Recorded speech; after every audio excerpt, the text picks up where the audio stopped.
Denial. Terrible joke.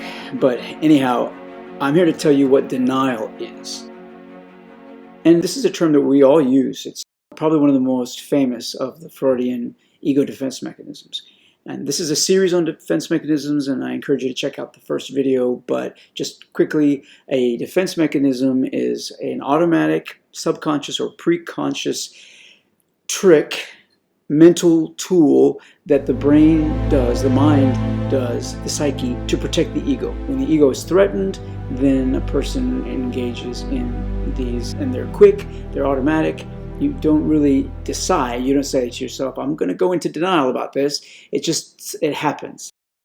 So it's automatic. Even if it's not fully unconscious, even if you have some awareness that you're doing it, it's still very quick, and it's just what your mind does in order to protect itself. So what is denial?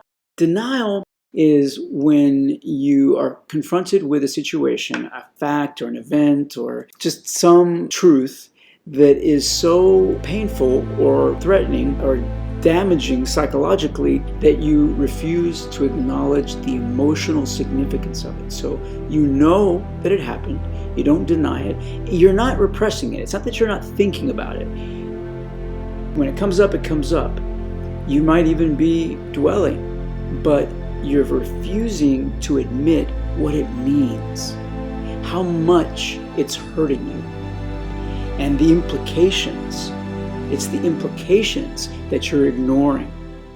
They are the pink elephants in the room. And so you can talk about whatever it is, the divorce, getting fired, being rejected by a potential love interest. You deal with the stress of the knowledge that this is how things are. And to avoid suffering, instead of acknowledging and accepting, the brain goes into this mode where it's fine. I mean, it's not ideal, but I don't care. It doesn't mean anything. It has no implications on the rest of my life or any impact on my self-image, my self-esteem. It does, and that's why you're going into denial. And I'll give you one example from just our day-to-day life. We are all in denial about the fact that we're going to die someday. We are mortal creatures, animals, mammals. We were born, we grow and develop, then we age, we decay, and we die. Every single one of us. And that the way we go through life, mostly day in, day out, and day to day, we don't tend to think about it. And when we do, we acknowledge there's nothing we can do about it, and that certainly looks like acceptance. But if you were really in touch with the fact that you're going to crumble and die, you would be in a state of anxiety all the time. Check out my midlife crisis video. But so that's just a mundane example that I think we all share, that most of us, most of the time, are in denial of this awful fact, this terrible fact of life.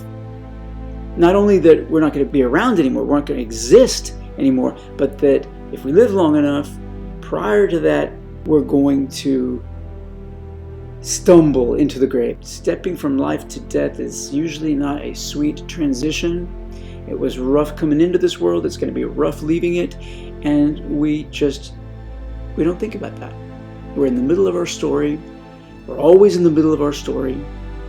And if we don't see death coming, then we'll never know anything other than being alive and existing. If you think about it, all you're ever going to know is life. So there's really no reason to fear death. It's sort of an irrational fear, but we deal with it in many ways. Denial is one defense mechanism. There are others.